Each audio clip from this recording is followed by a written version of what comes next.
ಅನುದಿನ ಅನುಕ್ಷಣ ಮನೆಯಲ್ಲೂ ಕಲಿಯೋಣ, ಕಲಿಕೆಯ ಹೊಸ ಹಾದಿಯಲಿ ಜೊತೆಗೂಡಿ ಹೆಜ್ಜೆಯ ಹಾಕೋಣ, ಸಂತಸದಿ ಕಲಿಯೋಣ ನಮ್ಮ ಹೆಮ್ಮೆಯ ಈ ಕ್ಲಾಸಿನಲ್ಲಿ.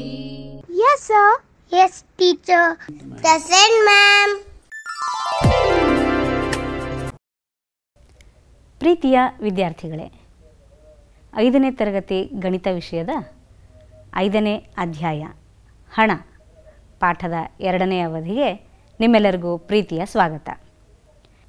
ಮಕ್ಕಳೇ, ಈ ಪಾಠ ನಿಮ್ಮ 2ನೇ ಸೆಮಿಸ್ಟರ್ನ ಪಠ್ಯಪುಸ್ತಕದಲ್ಲಿ ಪುಟ ಸಂಖ್ಯೆ 51ರಿಂದ 65ರವರೆಗೂ ಇದೆ. ಮಕ್ಕಳೇ, ಹಿಂದಿನ ಅವಧಿಯಲ್ಲಿ ನಾವೇನೇನು ಕಲ್ತಿದ್ವಿ ಒಂದ್ಸರಿ ನೋಡ್ಕೊಂಬರೋಣ. ರೂಪಾಯಿಗಳು ಮತ್ತು ಪೈಸೆಗಳನ್ನು ದಶಮಾಂಶ ಭಿನ್ನರಾಶಿ ರೂಪದಲ್ಲಿ ಬರೆಯೋದನ್ನು ಕಲ್ತಿದ್ವಿ. ಹಾಗೆಯೇ ಗಣಿತದ 4 ಮೂಲಕ್ರಿಯೆಗಳನ್ನು ಒಳಗೊಂಡ ಹಣವನ್ನು ಆಧರಿಸಿದ ಸಮಸ್ಯೆಗಳನ್ನು ಬಿಡಿಸೋದನ್ನು ಕಲ್ತಿದ್ವಿ. ಮಕ್ಕಳೇ, ಇಲ್ಲಿ ಪುಟ್ಟಿ ಇದ್ದಾಳೆ. ಪುಟ್ಟಿ ಹತ್ರ 50 ರೂಪಾಯಿ ನೋಟಿತ್ತು, 50 ರೂಪಾಯಿ ಹಣ ಇತ್ತು. ಅವಳು ಅದನ್ನು ತಗೊಂಡು ಅಂಗಡಿಗೆ ಹೋಗ್ತಾಳೆ. ಅಂಗಡಿಯಲ್ಲಿ ಅವಳು ಒಂದು ರಬ್ಬರನ್ನು ಕೊಂಡ್ಕೋತಾಳೆ, 2 ಪೆನ್ಗಳನ್ನು ಕೊಂಡ್ಕೋತಾಳೆ, 1 ಪೆನ್ಸಿಲನ್ನು ಕೊಂಡ್ಕೋತಾಳೆ, ಹಾಗೆ ಸ್ಕೇಲನ್ನು ಕೇಳಿಸ್ಕೋತಾಳೆ, ಹಾಗೆ ಒಂದು ಪುಸ್ತಕವನ್ನು ಕೂಡ ಪಡಿತಾಳೆ.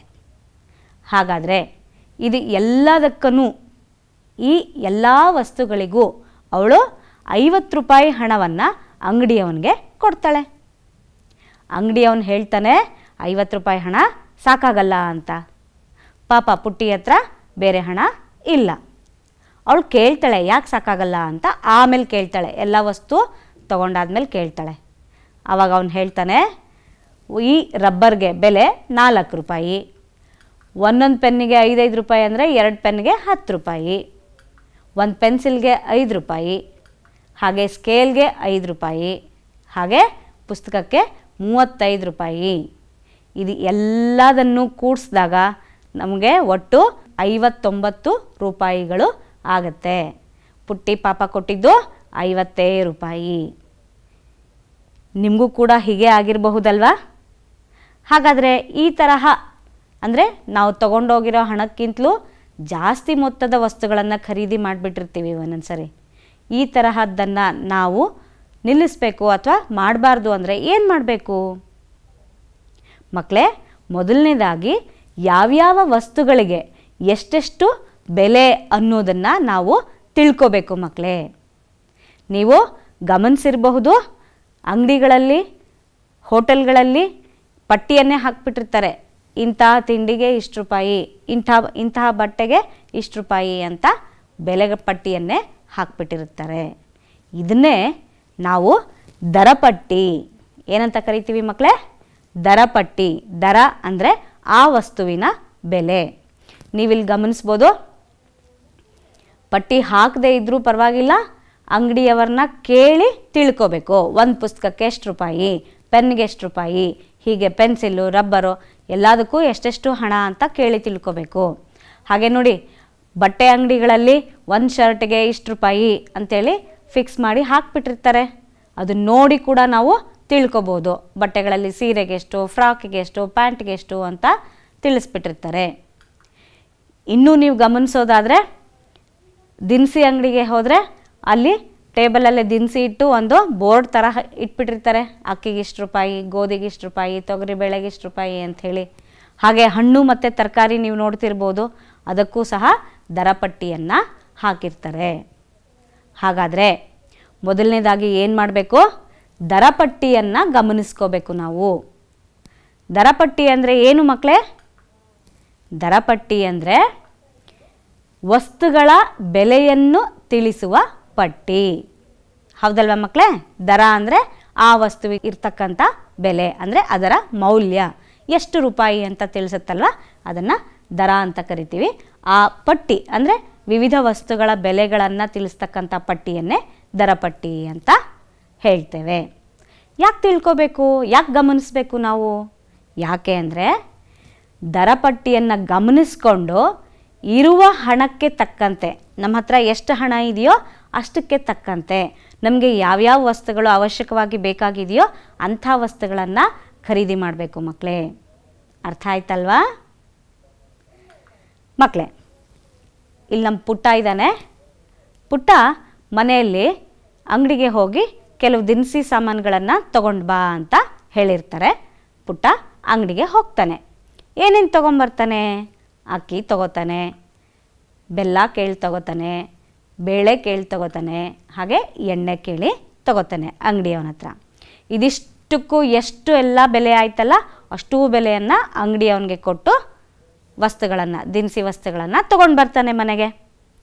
ಮನೆಗೆ ಬಂದು ನೋಡ್ತಾನೆ, ಅಕ್ಕಿ ಇದೆ, ಬೆಲ್ಲ ಇದೆ, ಬೇಳೆ ಇದೆ, ಎಣ್ಣೆನೇ ಇಲ್ಲ. ಅವನ ಅಂಗಡಿಗೆ ಓಡ್ತಾನೆ. ಅಂಗಡಿಗೆ ಹೋಗಿ ಕೇಳ್ತಾನೆ, ನೀವು ಕೊಟ್ಟಿರ್ತಕ್ಕಂಥದ್ರಲ್ಲಿ ಎಣ್ಣೆನೇ ಇಲ್ಲ, ನಾನು ಎಣ್ಣೆಗೂ ಸೇರಿ ಹಣವನ್ನು ನಿಮಗೆ ಕೊಟ್ಟಿದ್ದೀನಿ ಅಂತ ಅಂಗಡಿಯವನಿಗೆ ಹೇಳ್ತಾನೆ. ಆದರೆ ಅಂಗಡಿಯವನು ಇಲ್ಲ ಇಲ್ಲ ನೀನು ಇಷ್ಟೇ ವಸ್ತುಗಳನ್ನು ತೊಗೊಂಡು ಹೋಗಿದೀಯಾ ಅಂಥೇಳಿ ಮಾತಾಡ್ತಾರೆ. ಅಲ್ಲಿ ನಮ್ಮ ಪುಟ್ಟನಿಗೂ ಅಂಗಡಿಯವನಿಗೂ ವಾದ ವಿವಾದ ಆಗತ್ತೆ. ಕೊನೆಗೆ ಅವನು ಖಾಲಿ ಕೈಯಲ್ಲಿ ಮನೆಗೆ ಬರ್ತಾನೆ. ಮನೆಗೆ ಬಂದು ಅವ್ರ ಅಜ್ಜಿನ ಕೇಳ್ತಾನೆ, ಈ ಥರ ನನಗೆ ಎಣ್ಣೆಗೂ ಸಹಿತ ಹಣ ಕೊಟ್ಟಿದ್ದೆ, ಆದರೆ ನನಗೆ ಎಣ್ಣೆನೇ ಕೊಡಲಿಲ್ಲ ಅಂಗಡಿಯವನು ಅಂತ. ಹೌದಲ್ವಾ ಮಕ್ಕಳೇ? ಆವಾಗ ಅಜ್ಜಿ ಹೇಳ್ತಾರೆ, ನೀನು ಖರೀದಿಸಿರ್ತಕ್ಕಂಥ ವಸ್ತುಗಳಿಗೆ ಬಿಲ್ ಇಟ್ಕೋಬೇಕು ಪುಟ್ಟ ಅಂತ ಹೇಳ್ತಾರೆ. ಬಿಲ್ ಇದ್ದಾಗ ನಾವು ಅಂಗಡಿಯವನ್ನ ಕೇಳೋದಕ್ಕೆ ಸಹಾಯ ಆಗತ್ತೆ ಅಂತ ಹೇಳ್ತಾರೆ. ಹಾಗಾದರೆ ಬಿಲ್ ಅಂದರೆ ಏನು ಅಂತ ಪುಟ್ಟನಿಗೆ ಅನುಮಾನ ಮೂಡುತ್ತೆ. ನಿಮಗೂ ಸಹ ಇದೇ ಅನುಮಾನ ಮೂಡ್ತಾ ಇದೆಯಲ್ವಾ? ಕೆಲವರು ಗಮನಿಸಿರ್ತೀರ ಬಿಲ್ ಅಂದರೆ ಏನು ಅಂತ. ಇಲ್ಲಿ ಗಮನಿಸಿ, ಇಲ್ಲೊಂದು ದೊಡ್ಡ ಪಟ್ಟಿ ಕಾಣಿಸ್ತಾ ಇದೆ ನೋಡಿ. ಹೆಸರು ಕೂಡ ಇದೆ, ವೆಂಕಟ್ ದಿನಸಿ ಅಂಗಡಿ ಅಂಥೇಳಿ. ಅಂಗಡಿ ಹೆಸರು, ವಿಳಾಸ, ದಿನಾಂಕ ಎಲ್ಲ ಇಲ್ಲಿ ವಿವರಗಳನ್ನು ಕೊಟ್ಟಿದ್ದಾರೆ. ಈ ತರಹ ಯಾವ್ಯಾವ ವಸ್ತುಗಳಿಗೆ ಎಷ್ಟೆಷ್ಟು ಬೆಲೆ ಇದೆ, ಒಟ್ಟು ಎಷ್ಟಾಯಿತು ಅಂತ ಹೇಳ್ತಕ್ಕಂಥ ಒಂದು ಚೀಟಿಯನ್ನು ನಾವು ಬಿಲ್ ಅಂತ ಕರಿತೇವೆ. ಹಾಗಾದರೆ ಅಂಗಡಿಯವನು ಗ್ರಾಹಕರಿಗೆ ನೀಡುವ ಎಲ್ಲ ವಿವರಗಳನ್ನೊಳಗೊಂಡ ಚೀಟಿಯನ್ನು ರಶೀದಿ ಅಥವಾ ಬಿಲ್ ಅಂತ ಕರಿತೇವೆ ಮಕ್ಕಳೇ. ಇಲ್ಲಿ ಪುಟ್ಟಿಗೆ ಬಿಲ್ ಯಾಕೆ ಬೇಕು ಅಂತ ಅನುಮಾನ ಮೂಡ್ತು. ಬಿಲ್ ತಗೊಳ್ಳದೇ ಇದ್ರೂ ಪರವಾಗಿಲ್ವಲ್ಲ ಅಂತ ಅನುಮಾನ ಮೂಡ್ತು. ನಿಮಗೂ ಬಿಲ್ ಬೇಕೇ ಬೇಕಾ ಅಂತ ಅನುಮಾನ ಮೂಡ್ತಾ ಇದೆಯಲ್ವಾ? ನೋಡಿ ಮಕ್ಕಳೇ, ಈ ಬಿಲ್ ಅಥವಾ ರಸೀದಿ ಇದು ನಾವು ಕೊಂಡ್ಕೊಂಡಿರ್ತಕ್ಕಂಥ ವಸ್ತುಗಳಿಗೆ ಸಾಕ್ಷಿಯಾಗಿರುತ್ತೆ. ಹಾಗೆ ಈ ರಸೀದಿಯನ್ನು ತೋರಿಸುವುದರಿಂದ ಖರೀದಿಸಿದ ಸರಕುಗಳನ್ನು ವಿನಿಮಯ ಮಾಡಿಕೊಳ್ಳೋದಕ್ಕಾಗಲಿ ಅಥವಾ ಹಣವನ್ನು ಹಿಂಪಡೆಯೋದಕ್ಕಾಗಲಿ ನಾವು ಈ ಬಿಲ್ಲನ್ನು ಬಳಸ್ಕೋಬಹುದು. ನೋಡಿ, ಒಂದು ಬಟ್ಟೆ ಅಂಗಡಿಗೆ ಹೋಗಿರ್ತೀವಿ, ಬಟ್ಟೆಯನ್ನು ತಗೊಂಡು ಖರೀದಿ ಮಾಡಿಕೊಂಡು ಬಂದಿರ್ತೀವಿ. ಮನೆಗೆ ಬಂದು ನೋಡಿರ್ತೀವಿ ಎಲ್ಲೋ ಒಂದು ಕಡೆ ತೂತೋ ಏನೋ ಆಗಿರುತ್ತೆ. ಆವಾಗ ನಾವೇನು ಮಾಡಬೇಕು? ಆ ಬಟ್ಟೆಯನ್ನು ವಾಪಸ್ ಮಾಡಿ ನಮ್ಮ ಹಣವನ್ನು ಪಡ್ಕೋಬೇಕು, ಅಥವಾ ಆ ಬಟ್ಟೆಯ ಬದಲಾಗಿ ಬೇರೆ ಬಟ್ಟೆಯನ್ನು ತಗೋಬೇಕು. ನಾವೇನೇ ಆ ಬಟ್ಟೆಯನ್ನು ಖರೀದಿ ಮಾಡಿದ್ದೀವಿ ಅನ್ನೋದಕ್ಕೆ ಏನು ಸಾಕ್ಷಿ? ಹಾಂ, ಇದೇ ರಸೀದಿನೇ ಸಾಕ್ಷಿಯಾಗತ್ತೆ. ಆವಾಗ ಅಂಗಡಿಯವರು ಬೇರೆ ವಸ್ತುವನ್ನು ನಮಗೆ ವಿನಿಮಯ ಮಾಡಿ ಕೊಡ್ತಾರೆ, ಇಲ್ಲ ಹಣವನ್ನು ವಾಪಸ್ ಮಾಡ್ತಾರೆ. ಹಾಗಾದರೆ ಗ್ರಾಹಕರು ಅಂಗಡಿಯವರಿಂದ ರಸೀದಿ ಅಥವಾ ಬಿಲ್ಲನ್ನು ಕಡ್ಡಾಯವಾಗಿ ಪಡ್ಕೊಳ್ಳೇಬೇಕು ಅಂತ ನಿಮಗೆ ಅರ್ಥ ಆಯಿತು ಮಕ್ಕಳೇ. ಗ್ರಾಹಕರು ಅಂದರೆ ಯಾರು? ಯಾರು ವಸ್ತುಗಳನ್ನು ಅಂಗಡಿಗೆ ಹೋಗಿ ಕೊಂಡುಕೊಳ್ತಾರಲ್ವ ಅವರನ್ನೇ ಗ್ರಾಹಕರು ಅಂತ ಕರಿತೇವೆ. ಹಾಗಾದರೆ ಮಕ್ಕಳೇ, ನೀವಿಲ್ಲಿ ಗಮನಿಸ್ತಾ ಇದ್ದೀರಾ, ಇಲ್ಲೊಂದು ಬಿಲ್ ಕಾಣಿಸ್ತಾ ಇದೆ ನಿಮಗೆ. ಈ ಬಿಲ್ಲಲ್ಲಿ ಅಂದರೆ ಈ ರಸೀದಿಯಲ್ಲಿ ಏನೇನು ಅಂಶಗಳಿವೆ ಒಂದ್ಸರಿ ನೋಡ್ಕೊಂಬರೋಣ. ನೋಡಿ ಮಕ್ಕಳೇ, ಇಲ್ಲಿ ಸಂಜಯ್ ಸ್ಟೇಷನರೀಸ್ ಜಯನಗರ ಬೆಂಗಳೂರು ಅಂತ ಹೆಸರಿದೆ. ಏನಿದು ನೋಡಿದ್ರೆ ಗೊತ್ತಾಗತ್ತೆ, ಇದು ಅಂಗಡಿಯ ಹೆಸರು. ಹಾಗೆ ಇಲ್ಲಿ ಗಮನಿಸ್ತಾ ಇದ್ದೀರಾ ನೀವು, ನಂಬರ್ 235 ಇದು ಈ ರಶೀದಿಯ ಸಂಖ್ಯೆ. ಹಾಗೆ ಈ ರಶೀದಿಯನ್ನು ಯಾವತ್ತು ಬರೆದ್ರು ಅಥವಾ ಯಾವತ್ತು ಹಾಕಿದ್ರು ಅನ್ನೋದಕ್ಕೆ ಗ್ರಾಹಕರು ಯಾವತ್ತು ಬಂದು ವಸ್ತುಗಳನ್ನು ತಗೊಂಡಿರ್ತಾರಲ್ಲ ಆ ದಿನಾಂಕವನ್ನು ನಮೂದು ಮಾಡಿರ್ತಾರೆ. ಹಾಗೆ ಯಾರು ಬಂದಿದ್ರು, ಯಾವ ಗ್ರಾಹಕರು ಬಂದಿದ್ರು ಅಂತ ಗ್ರಾಹಕರ ಹೆಸರನ್ನು ಸಹ ಅಲ್ಲಿ ನಮೂದು ಮಾಡಿರ್ತಾರೆ. ಹಾಗೆ ಇಲ್ಲಿ ಒಂದೊಂದಾಗಿ ವಿವರಗಳನ್ನು ಪಟ್ಟಿಯನ್ನು ನೋಡ್ತಾ ಬರೋದಾದರೆ, ಮೊದಲನೇದು ಕ್ರಮ ಸಂಖ್ಯೆ. ಇಲ್ಲಿ 1, 2, 3 ಎಷ್ಟು ವಸ್ತುಗಳನ್ನು ಖರೀದಿ ಮಾಡಿರ್ತಾರಲ್ಲ ಅದರ ವಿವರಕ್ಕೆ ಕ್ರಮ ಸಂಖ್ಯೆ. ವಿವರ ಪುಸ್ತಕ ತಗೊಂಡ್ರಾ, ಪೆನ್ ತಗೊಂಡ್ರಾ, ಪೆನ್ಸಿಲ್ ತಗೊಂಡ್ರಾ, ಹೀಗೆ ಯಾವ್ಯಾವ ವಸ್ತುಗಳನ್ನು ತಗೊಂಡ್ರು ಅಂತ ವಿವರ ಇರುತ್ತೆ.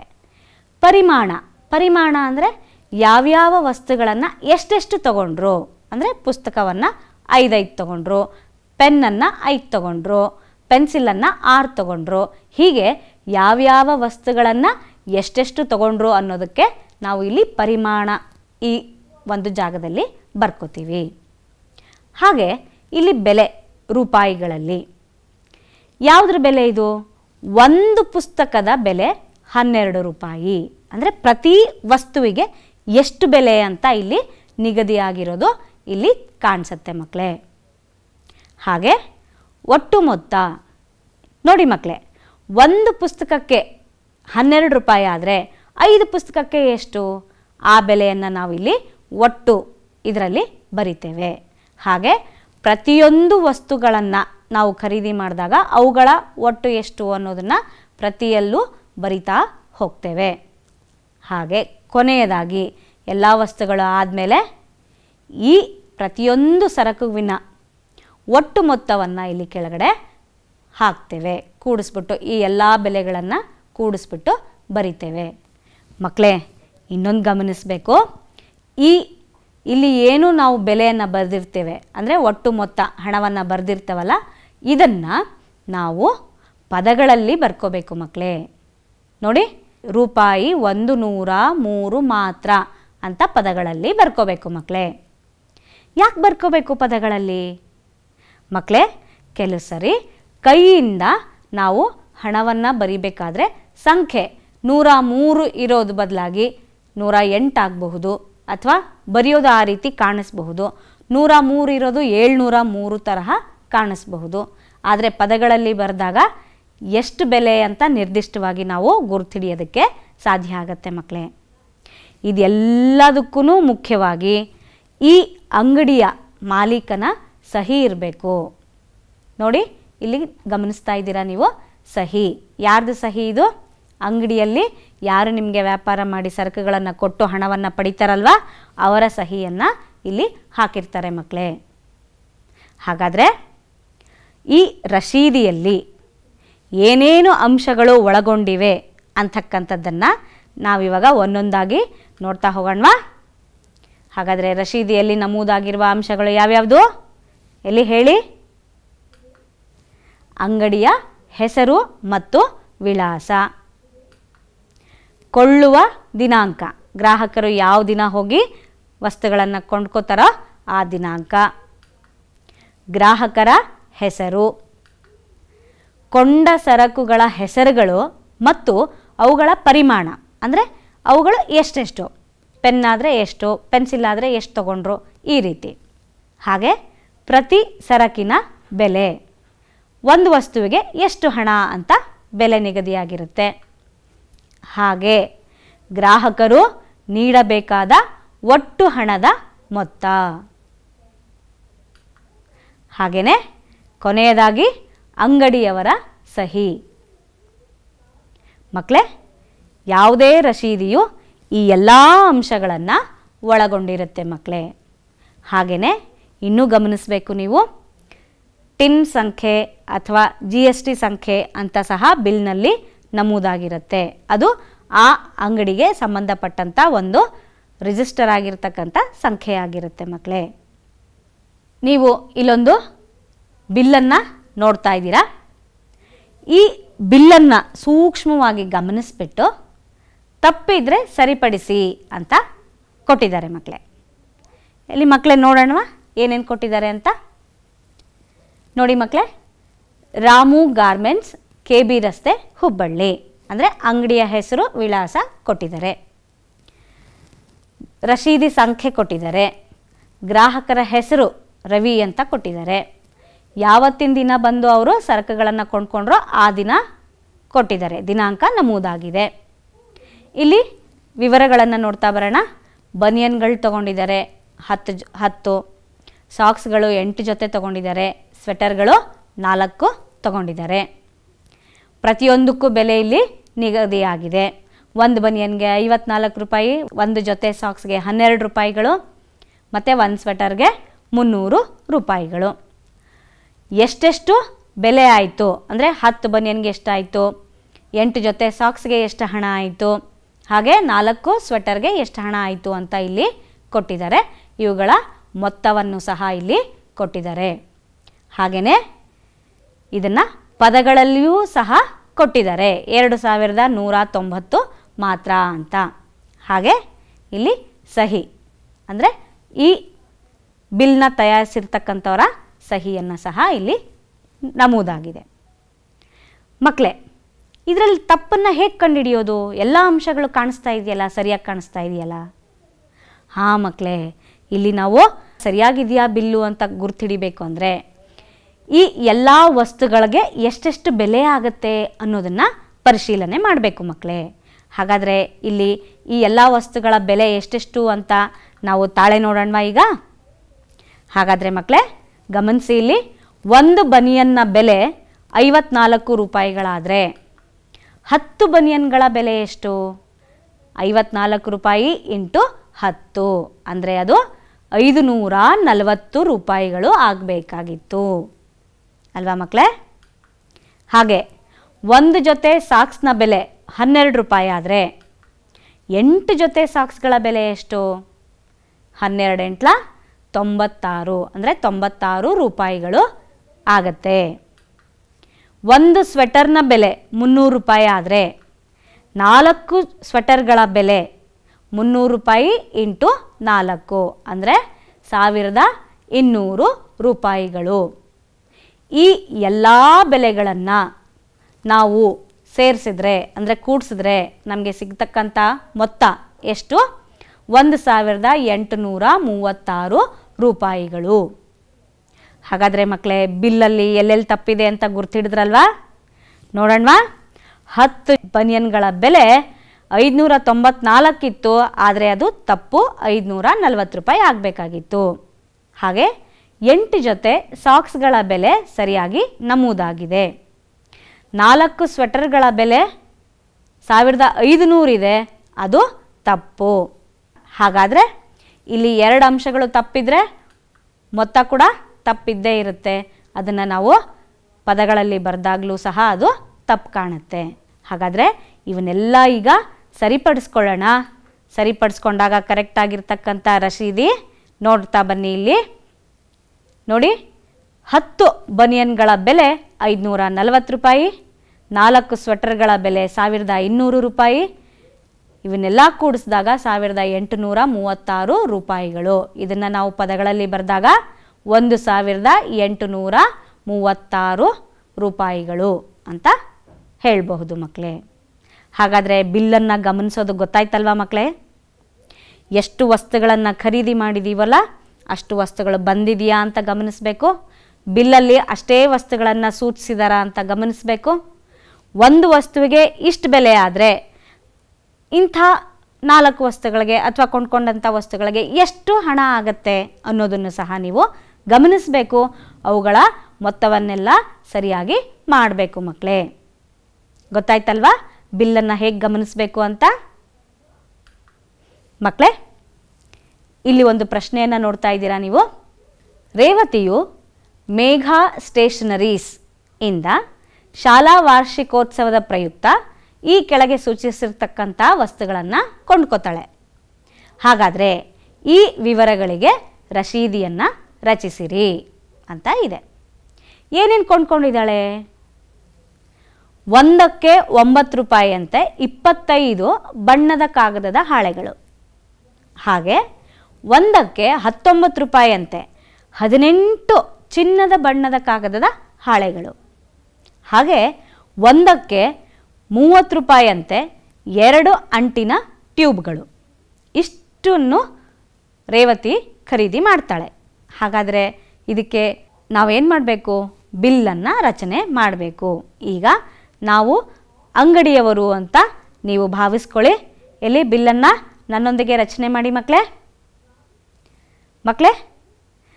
ಬಿಲ್ಲನ್ನು ರಚನೆ ಮಾಡೋದಕ್ಕೂ ಮೊದಲು ಏನು ಮಾಡ್ಕೋಬೇಕು?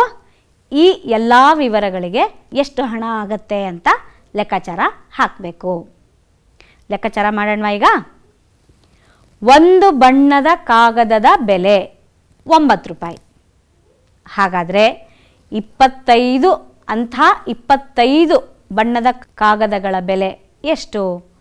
9 ರೂಪಾಯಿ ಇಂಟು 25 ಅಂದರೆ 225 ರೂಪಾಯಿಗಳು. ಹಾಗೆ ಒಂದು ಚಿನ್ನದ ಬಣ್ಣದ ಕಾಗದದ ಬೆಲೆ ಎಷ್ಟು? 19 ರೂಪಾಯಿ. ಹಾಗಾದರೆ 18 ಈ ತರಹ 18 ಚಿನ್ನದ ಬಣ್ಣದ ಕಾಗದಗಳ ಬೆಲೆ ಅಂದರೆ 19 ರೂಪಾಯಿ ಇಂಟು 18. 19 ರೂಪಾಯಿ ಗುಣಿಸು 18 ಗುಣಿಸಿದಾಗ ಎಷ್ಟು ಬಂತು ನಮಗೆ? 342 ರೂಪಾಯಿಗಳು.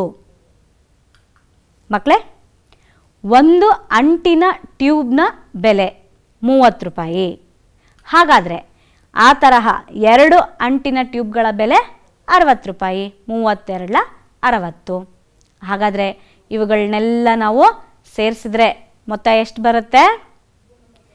627 ರೂಪಾಯಿಗಳು. ಎಲ್ಲರೂ ಮಾಡಿದ್ದೀರಲ್ವಾ? ಉತ್ತರ ಇಷ್ಟೇ ಬಂತಲ್ವಾ ನಿಮಗೂ? ಹಾಂ ಮಕ್ಕಳೇ, ಹಾಗಾದರೆ ಈಗ ಬಿಲ್ಲನ್ನು ಬರೆಯೋಣ. ನೋಡಿ ಮಕ್ಕಳ, ಮೇಘಾ ಸ್ಟೇಷನರೀಸಿಂದ ಕೊಂಡ್ಕೊತಾಳೆ. ಯಾರು? ರೇವತಿ. ಹಾಗಾದರೆ ಅಂಗಡಿಯ ಹೆಸರು ಮೇಘಾ ಸ್ಟೇಷನರೀಸ್ ಅಂತ ಬರಿಬೇಕು. ಯಾರು ಕೊಂಡ್ಕೊತಾರೆ? ರೇವತಿ ಕೊಂಡ್ಕೊತಾಳೆ. ಹಾಗಾದರೆ ಹೆಸರು ರೇವತಿ ಅಂತ ಬರಿಬೇಕು. ಇದು ಗ್ರಾಹಕರ ಹೆಸರು. ಬಿಲ್ನ ನಂಬರ್ ಕ್ರಮ ಸಂಖ್ಯೆಯನ್ನು ಹಾಕಬೇಕು. ಇಲ್ಲಿ ಉದಾಹರಣೆಗೆ 168. ನೀವು ನಿಮಗೆ ಇಷ್ಟ ಬಂದಿರೋ ಬಿಲ್ಲನ್ನು ಹಾಕಿ. ಆದರೆ ಬಿಲ್ ಪುಸ್ತಕ ಇದ್ದರೆ ಕರೆಕ್ಟಾಗಿ 1 ಆದಮೇಲೆ 2, 2 ಆದಮೇಲೆ 3 ಹೀಗೆ ಕ್ರಮವಾಗಿ ಬರ್ಕೊಂಡು ಬರಬೇಕು ಮಕ್ಕಳೇ. ಹಾಗೆ ದಿನಾಂಕ, ಯಾವ ದಿನಾಂಕ? ಇಲ್ಲಿ ಉದಾಹರಣೆಗೆ 28/11/2020 ಅಂತ ಇದೆ. ನೀವು ಕರೆಕ್ಟಾಗಿ ಬರ್ಕೋಬೇಕು ಮಕ್ಕಳೇ. ಈಗ ವಿವರಗಳನ್ನು ಬರ್ಕೊಳ್ಳೋಣ. ಮೊದಲನೇದು ಬಣ್ಣದ ಕಾಗದದ ಹಾಳೆ. ಎಷ್ಟು ತಗೊಂಡ್ಲು ರೇವತಿ? 25. ಹಾಗಾಗಿ 25 ಇಲ್ಲಿ ಕಾಗದದ ಹಾಳೆಯ ಮುಂದೆ ಪರಿಮಾಣಗಳ ಕೆಳಗಡೆ ಬರ್ಕೋಬೇಕು. ಒಂದು ಬಣ್ಣದ ಕಾಗದದ ಹಾಳೆಗೆ ಎಷ್ಟು ಬೆಲೆ? 9 ರೂಪಾಯಿ. ಹಾಗಾದರೆ 25 9 ಎಷ್ಟು ಬಂತು ನಮಗೆ? 225. ಅಷ್ಟು ಮೊತ್ತವನ್ನು ಬರಿತಾ ಹೋಗಬೇಕು. ಹಾಗೆ ಎರಡನೇದು ಚಿನ್ನದ ಬಣ್ಣದ ಹಾಳೆ. ಎಷ್ಟು ತಗೊಂಡ್ಲು? 18 ಹಾಳೆಗಳನ್ನು ತಗೊಂಡ್ಲು. ಒಂದೊಂದಕ್ಕೆ 19 ರೂಪಾಯಿ ಆದರೆ 18 ಹಾಳೆಗಳಿಗೆ 342 ರೂಪಾಯಿಗಳು ಆಯಿತು. ಹಾಗೆ ಅಂಟಿನ ಟ್ಯೂಬ್ 2 ತಗೊಂಡ್ಲು. ಒಂದಕ್ಕೆ 30 ರೂಪಾಯಿ ಆದರೆ 2ಕ್ಕೆ 60 ರೂಪಾಯಿಗಳು ಆಯಿತು. ಇವನ್ನೆಲ್ಲ ಸೇರಿಸಿ ಕೆಳಗಡೆ ಒಟ್ಟು ಮೊತ್ತದಲ್ಲಿ ಬರ್ಕೊಳ್ಳಿ ಮಕ್ಕಳೇ, 627. ಮರಿಬಾರ್ದು. ಬಂದಿರತಕ್ಕಂಥ ಹಣದ ಮೊತ್ತವನ್ನು ಪದಗಳಲ್ಲಿ ಬರ್ಕೋಬೇಕು. ಪದಗಳಲ್ಲಿ ರೂಪಾಯಿ 627 ಮಾತ್ರ. ಹಾಗೆ ಸಹಿ ಮರಿಲೇಬಾರ್ದು. ಬಿಲ್ ತಯಾರಿಸಿದವರ ಸಹಿ ಇರಲೇಬೇಕು. ಗೊತ್ತಾಯ್ತಲ್ವಾ ಮಕ್ಕಳೇ ಬಿಲ್ ಹೇಗೆ ತಯಾರು ಮಾಡಬೇಕು ಅಂತ? ಹಾಗಾದರೆ ಮಕ್ಕಳೇ, ಈ ಅವಧಿಯಲ್ಲಿ ನಾವು ಏನೇನು ಕಲ್ತ್ಕೊಂಡ್ವಿ? ಕೊಂಡ ವಸ್ತುಗಳಿಗೆ ನೀಡಬೇಕಾಗಿರ್ತಕ್ಕಂಥ ರಸೀದಿ, ಹಣದ ರಸೀದಿ, ಅದರ ಅವಶ್ಯಕತೆ, ಅದು ಯಾಕೆ ಬೇಕು, ರಸೀದಿ ಯಾಕೆ ಬೇಕು ಅಂತ ತಿಳ್ಕೊಂಡ್ವಿ ಅಲ್ವಾ? ಹಾಗೆಯೇ ರಸೀದಿಯನ್ನು ತಯಾರಿಸೋದು ಸಹ ಇಲ್ಲಿ ಕಲ್ತ್ಕೊಂಡ್ವಿ. ರಸೀದಿಯನ್ನು ಓದೋದು, ಗಮನಿಸ್ಕೊಳ್ಳೋದು, ಜೊತೆಗೆ ಅದನ್ನು ಹೇಗೆ ತಯಾರು ಮಾಡಬೇಕು ಅನ್ನೋದು ಸಹ ಇಲ್ಲಿ ಕಲ್ತ್ಕೊಂಡ್ವಿ ಮಕ್ಕಳೇ. ಹಾಗಾದರೆ ಮಕ್ಕಳೇ, ನೀವು ಈ ಪಾಠವನ್ನು ಈ ಅವಧಿಯಲ್ಲಿ ಎಷ್ಟು ಚೆನ್ನಾಗಿ ಕಲ್ತಿದ್ದೀರಾ ಅನ್ನೋದನ್ನು ಪರೀಕ್ಷೆ ಮಾಡ್ತಕ್ಕಂಥ ಸಮಯ ಅದೇ ಪ್ರಶ್ನೆಯ ಸಮಯ. ಮಕ್ಕಳೇ, ಈ ಕೆಳಗಿನ ಹೇಳಿಕೆಗಳು ಸರಿಯೇ ತಪ್ಪೇ ತಿಳಿಸಿ, ತಪ್ಪಿದರೆ ಸರಿಪಡಿಸಿ. ಮೊದಲನೇ ಹೇಳಿಕೆ, ದರಪಟ್ಟಿಯಲ್ಲಿ ಗ್ರಾಹಕರು ನೀಡಬೇಕಾದ ಒಟ್ಟು ಹಣದ ಮೊತ್ತವಿರುತ್ತದೆ. ಹೌದಾ ಮಕ್ಕಳೇ? ದರಪಟ್ಟಿಯಲ್ಲಿ ಗ್ರಾಹಕರು ಕೊಡಬೇಕಾಗಿರ್ತಕ್ಕಂಥ ಒಟ್ಟು ಹಣದ ಮೊತ್ತ ಇರುತ್ತಾ? ಯೋಚನೆ ಮಾಡಿ. ಹಾಂ, ಯೋಚಿಸ್ತಾ ಇದ್ದೀರಲ್ವಾ? ಹಾಗಾದರೆ ನಿಮ್ಮ ಉತ್ತರ ಏನು? ತಪ್ಪು. ಯಾಕೆ ಹೇಳಿ? ದರಪಟ್ಟಿಯಲ್ಲಿ ಏನಿರುತ್ತೆ? ದರಪಟ್ಟಿಯಲ್ಲಿ ವಸ್ತುಗಳ ಬೆಲೆಗಳನ್ನು ಮಾತ್ರ ಸೂಚಿಸಿರ್ತಾರೆ. ಆದರೆ ಗ್ರಾಹಕರು ಒಟ್ಟು ಕೊಂಡ್ಕೊಂಡಿರ್ತಕ್ಕಂಥ ಸರಕುಗಳಿಗೆ ಒಟ್ಟು ಬೆಲೆ ಇರಲ್ಲ. ಈಗ ಎರಡನೇ ಹೇಳಿಕೆಯನ್ನು ನೋಡೋಣ. ರಶೀದಿಯು ಕೊಂಡ ವಸ್ತುಗಳಿಗೆ ಸಾಕ್ಷಿಯಾಗಿದೆ. ಹೌದಾ ಮಕ್ಕಳೇ? ಯೋಚನೆ ಮಾಡ್ತಾ ಇದ್ದೀರಾ? ಹಾಂ, ನಿಮ್ಮ ಉತ್ತರ ಏನು ಮಕ್ಕಳೇ? ಸರಿ. ಯಾಕೆ ಹೇಳಿ? ನಾವು ಕೊಂಡ್ಕೊಂಡಿರ್ತಕ್ಕಂಥ ವಸ್ತುಗಳಿಗೆ ಸಾಕ್ಷಿ ಯಾವುದು? ಅವ್ರು ಕೊಡ್ತಕ್ಕಂಥ ರಸೀದಿ ಅಥವಾ ಬಿಲ್. ಮಕ್ಕಳೇ, ನಿಮಗೆ ಒಂದು ಗೃಹ ಕಾರ್ಯ ಸಹ ಕೊಡ್ತಾ ಇದ್ದೇನೆ ಇಲ್ಲಿ. ಈ ಗೃಹ ಕಾರ್ಯವನ್ನು ಮಾಡಿ ಮನೆಯಲ್ಲಿರ್ತಕ್ಕಂಥ ಹಿರಿಯರಿಗೆ ಅಥವಾ ನಿಮ್ಮ ಹತ್ತಿರದಲ್ಲಿರ್ತಕ್ಕಂಥ ಶಿಕ್ಷಕರಿಗೆ ತೋರಿಸಿ ಮಕ್ಕಳೇ. ತಪ್ಪಿದರೆ ಸರಿಪಡಿಸ್ಕೊಳ್ಳಿ. ಸರಿಪಡಿಸ್ಕೊಳ್ತೀರಾ ಅಲ್ವಾ? ಹಾಗಾದರೆ ನಾನು ಪ್ರಶ್ನೆಯನ್ನು ಓದ್ತೇನೆ, ಬರ್ಕೊಳ್ಳಿ ಮಕ್ಕಳೇ. ಮೋಹನನು ಹನುಮಾನ್ ಹಾರ್ಡ್ವೇರ್ ಅಂಗಡಿಯಿಂದ ಕೆಳಕಂಡ ವಸ್ತುಗಳನ್ನು ಖರೀದಿಸಿದ್ದಾನೆ. ಈ ವಿವರಗಳಿಗೆ ರಶೀದಿಯನ್ನು ರಚಿಸಿರಿ. ಒಂದಕ್ಕೆ ರೂಪಾಯಿ 85ರಂತೆ 2 ಸುತ್ತಿಗೆಗಳು. ಒಂದು ಬಾಕ್ಸ್ಗೆ ರೂಪಾಯಿ 25ರಂತೆ 6 ಬಾಕ್ಸ್ ಮೊಳೆಗಳು. ಒಂದು ಬಾಕ್ಸ್ಗೆ ರೂಪಾಯಿ 30ರಂತೆ 8 ಬಾಕ್ಸ್ ಸ್ಕ್ರೂಗಳು. ಒಂದಕ್ಕೆ ರೂಪಾಯಿ 175ರಂತೆ 2 ಸ್ಪಾನರ್ಗಳು. ಮಕ್ಕಳೇ, ಪ್ರಶ್ನೆಯನ್ನು ಬರ್ಕೊಂಡ್ರಲ್ವಾ? ನಿಮಗೆ ಒಂದು ಯೋಜನೆ ಸಹ ಕೊಡ್ತಾ ಇದ್ದೀನಿ, ಬರ್ಕೊಳ್ಳಿ ಮಕ್ಕಳೇ. ವಿವಿಧ ರಶೀದಿಗಳನ್ನು ಸಂಗ್ರಹಿಸಿರಿ ಮತ್ತು ಅದರಲ್ಲಿನ ಮಾಹಿತಿಯನ್ನು ಪತ್ತೆ ಹಚ್ಚಿರಿ. ಮಕ್ಕಳೇ, ನಿಮ್ಮ ಮನೆಗಳಲ್ಲಿ ಬೇರೆ ಬೇರೆ ಬೇರೆ ತರಹದ ಬಿಲ್ಗಳು ಬರುತ್ತೆ. ಕರೆಂಟ್ ಬಿಲ್ ಆಗಿರ್ಬೋದು, ವಾಟರ್ ಬಿಲ್ ಆಗಿರ್ಬೋದು, ಪೇಪರ್ ಬಿಲ್ ಆಗಿರ್ಬೋದು, ಕೇಬಲ್ ಬಿಲ್ ಆಗಿರ್ಬೋದು, ದಿನಸಿ ಅಂಗಡಿಯ ಬಿಲ್ಗಳಾಗಿರ್ಬೋದು. ಇವುಗಳನ್ನೆಲ್ಲ ಬೇರೆ ಬೇರೆ ಬೇರೆ ತರಹದ ಬಿಲ್ಗಳನ್ನು ಸಂಗ್ರಹಿಸ್ಕೊಳ್ಳಿ. ಯಾವ್ಯಾವ ಅಂಶಗಳಿರ್ತವೆ ಅನ್ನೋದನ್ನು ಪಟ್ಟಿ ಮಾಡಿ ಮಕ್ಕಳೇ. ಮಾಡ್ತೀರಾ ಅಲ್ವಾ ಮಕ್ಕಳೇ? ಇದುವರೆಗೂ ಹಣ ಪಾಠವನ್ನು, ಅದರಲ್ಲಿರ್ತಕ್ಕಂಥ ಅಂಶಗಳನ್ನು ನೀವು ಚೆನ್ನಾಗಿ ಅರ್ಥ ಮಾಡ್ಕೊಂಡಿದ್ದೀರಾ ಅಂತ ಭಾವಿಸಿದ್ದೇನೆ ಮಕ್ಕಳೇ. ನಾನು ಉಮಾ, ಸಹ ಶಿಕ್ಷಕಿ, ಸರ್ಕಾರಿ ಹಿರಿಯ ಪ್ರಾಥಮಿಕ ಶಾಲೆ ಸರಬಂಡೆಪಾಳ್ಯ, ಬೆಂಗಳೂರು ದಕ್ಷಿಣ ವಲಯ 1. ನಿಮ್ಮೆಲ್ಲರಿಗೂ ಧನ್ಯವಾದಗಳು ಮಕ್ಕಳೇ.